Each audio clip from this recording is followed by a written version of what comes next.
अगले शेयर की तरफ। यहाँ पर अडानी एनर्जी सॉल्यूशन को लेकर की एक एक और सेशन में हमने मदद सर के साथ बातचीत की थी। अब यहाँ पर न्यूज पे निकल करके आई है कि 10 करोड़ का फंड जुटाने की तैयारी में है कंपनी। एक्सपेंशन पर जो है अपना सारा फंड यूज करेगी, और साथ साथ क्यूआईपी को बोर्ड की मंजूरी भी मिल गई है। बड़े इंस्टीट्यूशनल इन्वेस्टर्स पर जो है मेनली फोकस मेंटेन किया जाएगा। आज अगर हम देखें, अडानी एनर्जी सॉल्यूशन 1558 के लेवल पर ट्रेड हो रहा है। 2.45% की अपसाइड फिलहाल देखने को मिल रही है। सर, अडानी एनर्जी सॉल्यूशन क्या करंट लेवल से बाय कर सकते हैं? मैम, फिर एक बार एक डिस्क्लेमर देना होगा। ये आज ही हमने अपने क्लाइंट्स को रिकमेंड किया था एज अ इंट्राडे कॉल, और वहाँ पर प्रॉफिट बुक कराया है। बट हम्म।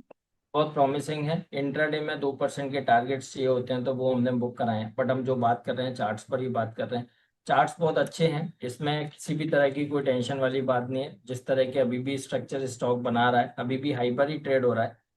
हम्म। बोलेंगे टॉप पर इसने बॉटम बना लिया और कंसोलिडेशन के लो से बढ़िया बाइंग देखने को मिली है। और आज तो पिछले जो 2-2.5 हफ्ते से जो कंसोलिडेशन था उसका ब्रेकआउट हुआ है। तो अभी रैली स्ट्रेच हो सकती है, और ये 1630 1640 तक के अपसाइड मूव बना सकता है। अभी तक के जो चार्ट्स नजर आ रहे हैं, तो जिसके पास पोजीशन है होल्ड कीजिए। कोई बाय करना चाहता है, यहाँ बाय भी किया जा सकता है। चार्ट्स प्रॉमिसिंग है, बाय करने की सलाह है। स्ट्रिक्ट स्टॉप लॉस रहेगा 1525 का। बाय एंड होल्ड करके चल सकते हैं। ठीक है। इसके अलावा अगर हम बात करें सीएट की, तो यहाँ पर आज एक स्ट्रॉन्ग ब्रेकआउट हमें देखने को मिला है। अब आगे के लिए सर यहाँ पर क्या स्ट्रैटेजी होनी चाहिए? मैम, अच्छा हुआ आपने सीएट पे बात करी है। और टायर का ही एक स्टॉक वो भी हमने हम्म। अपने को दिया था, तो मुझे थोड़ा सा घबराहट हो गई कि ऐसा ना हो फिर से डिस्क्लेमर बोलना पड़ेगा। बट यस, सीएट में बहुत अच्छा ब्रेकआउट देखने को मिला है। और जो कंसोलिडेशन था वो पिछले एक हफ्ते का था, और उसका ब्रेकआउट तो कल ही आ गया था। आज फॉलो अप बाइंग नजर आई है। तो यहाँ से तो अभी और रैली बन सकती है। और पूरा टायर पैक आप देखिए, 2 दिन से ऑटो नहीं, ऑटो के साथ ऑटो एंसिलरीज जितने भी हैं वो सब हम्म। पार्टिसिपेशन करते हुए नजर आ रहे हैं। और टायर कंपनीज भी मूव कर रही हैं, बैटरी में भी मूवमेंट देखने को मिला है। गैब्रियल इंडिया, मुंजाल ऑटो, बहुत सारे स्टॉक्स हैं, जेकेटी इंडिया, ये सारे स्टॉक्स में रैली बनी है। तो ऑटो ऑटो एंसिलरी पैक पूरी तरह से मार्केट में रैली दिखा रहा है। टायर स्टॉक्स सीएट अभी और दिखा सकता है। 4000 तक के अपसाइड मूव नजर आते हैं। इसी मूव में 4000 तक की रैली बननी चाहिए। तो जिसके पास भी पोजीशन है होल्ड करके चलिए। यहाँ पर अब नया बाय तो नहीं करना है, क्योंकि ब्रेकआउट बहुत पहले ही हो चुका है। तो इसलिए हम्म। बाय करने की सलाह नहीं है, लेकिन जो पोजीशन है होल्ड करके चलिए। एसएल रहेगा 3700 का। चलिए ठीक है, अब व्यूअर्स के क्वेश्चन की तरफ पढ़ लेते हैं। यहाँ पर हमारी प्राइम मेंबर का क्वेश्चन आया है। एमएनएम को लेकर के 3200 के कॉल 64 पर है, अभी बाय कर सकते हैं क्या?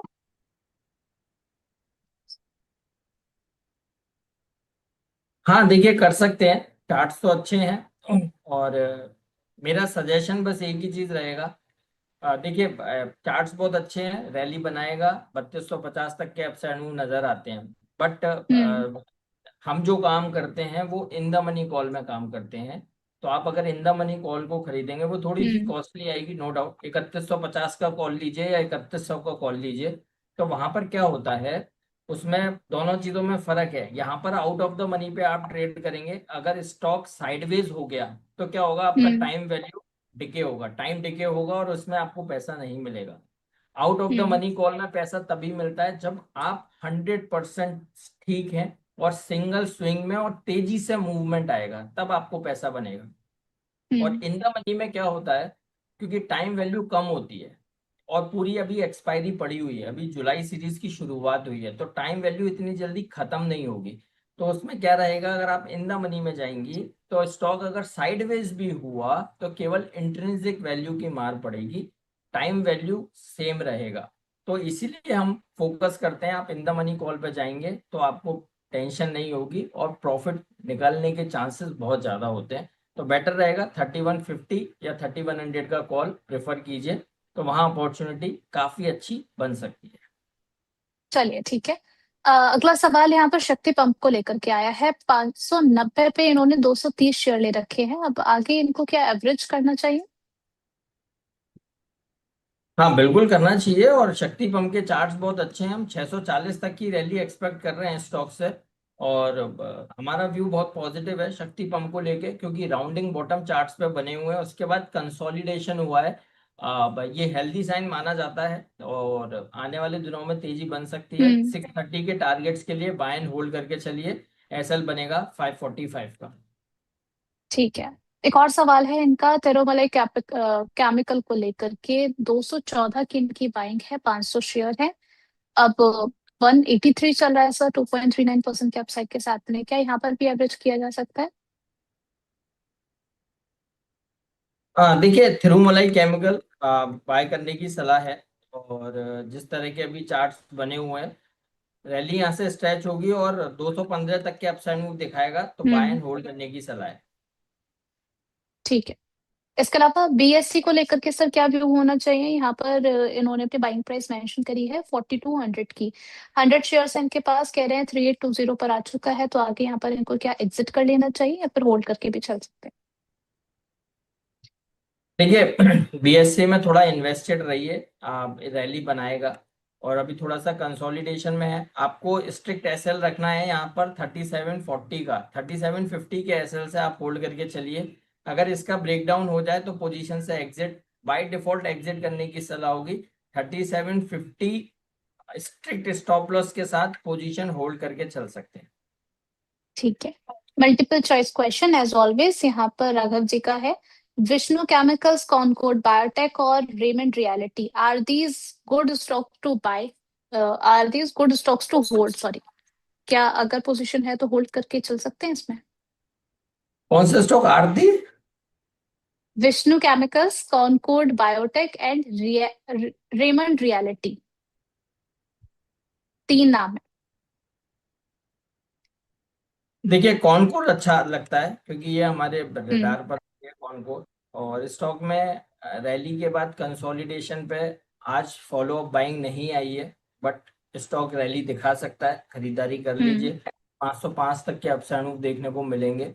देखिए, मैं थोड़ा सा कंफ्यूज कहाँ हो जाता हूँ, आपको बता देता हूँ कि ये एक तो नाम थोड़े अलग अलग रहते हैं, और दूसरी चीज ऑप्शन सामने से हमें मिलते हैं ना, तो वो उसमें कंफ्यूजन होता है।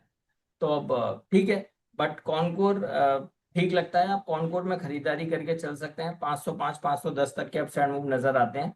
स्टॉप लॉस हम्म। रहेगा 465 का। ठीक है। थोड़ा सा सिंप्लीफाई और कर लेते हैं। विष्णु केमिकल्स इन्होंने मेंशन किया था, विष्णु केमिकल की अगर हम बात करें तो 629 के लेवल पर चल रहा है, 4.13% की अपसाइड इसमें देखने को मिल रही है। 630 का हाई लगाया था, चलिए ठीक है। क्या किया जाए सर यहाँ पर, क्या अगर पोजीशन है तो बने रहना चाहिए? हाँ, बने रहिए। केमिकल के स्टॉक्स मूव कर रहे हैं और विष्णु केमिकल में भी अच्छा मूवमेंट आ रहा है, और अभी हाई पर ही ट्रेड हो रहा है 630 पर। तो आपको हम्म। स्टॉप लॉस लेके चलना है, और वो स्टॉप लॉस रहेगा आपका 600 का ही एसएल रहेगा। 5% नीचे का एसएल लगाइए। 600 के एसएल से आप होल्ड करके चलिए। आप रैली और कंटिन्यू हो सकती है, और ये आने वाले दिनों में हो सकता है 700 710 तक के अपसाइड मूव दिखाए। तो होल्ड करके चल सकते हैं, एसएल रहेगा 600 का। ठीक है। इसके अलावा रेमंड रियलिटी की बात करें तो 634 के लेवल पर चल रहा है, 0.80 ऑलमोस्ट, देखा जाए तो 1% की डाउन साइड देखने को मिल रही है। इसमें क्या खरीदारी कर सकते हैं या पोजीशन है तो होल्ड कर सकते हैं? देखिए, इसमें खरीदारी नहीं करनी है, पोजीशन है, होल्ड करिए। इसमें भी एसएल 600 के ही नजर आता है। और ये रैली बन सकती है, क्योंकि पूरे रियल एस्टेट पैक में मूवमेंट बना हुआ है। तो 600 के एसएल से आप होल्ड करके चलिए। ये भी 700 रुपये तक के अपसाइड मूव दिखा सकता है। चलिए ठीक है। यहाँ पर ग्लोब सिविल, इस स्टॉक को सर आप ट्रैक करते हैं? Globe Civil. नहीं मैम, मैं ट्रैक नहीं करता, मैं तो नाम ही पहली बार सुना है। ठीक है, यहाँ पर सवाल आया था इसको लेकर के। चलिए, वैसे 43 पर ये ट्रेड हो रहा है, 2.36% के अपसाइड के साथ में। चलिए दूसरे सवाल की तरफ पढ़ लेते हैं। अच्छा, इनका सवाल ये भी आया है कि रेलवे स्टॉक कब चलेंगे सर, गवर्नमेंट का कोई अपडेट आ सकता है क्या? आपके हिसाब से जब गवर्नमेंट कुछ कह रही है रेलवे को लेकर, फिर कब चलेंगे, कोई गुंजाइश? ये चल सकते हैं। और चार्ट्स तो अगर रेलवे में देखेंगे तो राइट्स के चार्ट्स बहुत अच्छे हुए हैं पहले से। और टैक्स रेल के चार्ट्स में थोड़ा सा मूवमेंट बना है। तो कुछ कुछ काउंटर्स हैं, JWL बहुत अच्छा थोड़े से पैटर्न बनते हुए नजर आ रहे हैं, तो ये स्टॉक्स चल सकते हैं। अब गवर्नमेंट क्या बोलेगी ये तो नहीं पता, हम्म। बट स्टॉक्स में रैली बन सकती है, तो अब इन लेवल्स पे तो एग्जिट नहीं करना है, जो पोजीशन है होल्ड करके बना के चल सकते हैं। ठीक है, एक और इनका सवाल है सर, साथ ही साथ कह रहे हैं बजाज ऑटो के बायबैक में अप्लाई के लिए कितने स्टॉक होने चाहिए? देखिए वो मेरे को थोड़ा सा एक बार पढ़ना पड़ेगा, मैंने बहुत ज्यादा इस पर इंटरेस्ट नहीं लिया है, तो एक बार मैं पढ़ता हूँ, फिर मैं आप पूरी तरह से अपडेट करता हूँ। ठीक है। अतुल कुमार जी का सवाल है कार ट्रेड को लेकर के, 3780 पर इन्होंने बाय किया है, स्टॉप लॉस और टारगेट क्या बन रहे हैं? देखिए कार्ड ट्रेड में तो रैली बननी चाहिए, फ्लैग पैटर्न है और लगातार हायर हाइज हायर लोज में काउंटर ट्रेड हो रहा है, तो किसी भी तरह की कोई टेंशन नहीं है। 3000 तक के अपसाइड में नजर आते हैं, टारगेट 3000 का रहेगा, स्टॉप लॉस 2650 का होगा, बाय करने की सलाह है। और वो मुझे नाम याद नहीं है, वो किनका क्वेश्चन था, थ्री था वो M&M के ऑप्शन को लेके, और M&M ने भागना शुरू कर दिया है, तो अगर उन्होंने in the money call option लिया होगा तो डेफिनेटली वो प्रॉफिट में होंगे, और आउट ऑफ द मनी में मूवमेंट नहीं आया होगा टाइम श्योर, हम्म। तो इसलिए इन द मनी कॉल पे ही फोकस कीजिए, तो वहाँ जल्दी मूवमेंट बनता है। स्टॉक के असेट क्लास के थोड़े से भी मूवमेंट पे उस पर इन द मनी कॉल पर तुरंत इम्पैक्ट देखने को मिलता है, आउट ऑफ द मनी पर हो सकता है आए या ना आए, बट इन द मनी हम्म। पे फोकस करिए तो वहां पैसा जरूर बनेगा। चलिए ठीक है। अपडेट आप लोग के साथ शेयर कर दी गई है, तो जो लोग हमें लगातार सुन रहे हैं इस अपडेट को भी जरा ध्यान लगा करके सुन लें।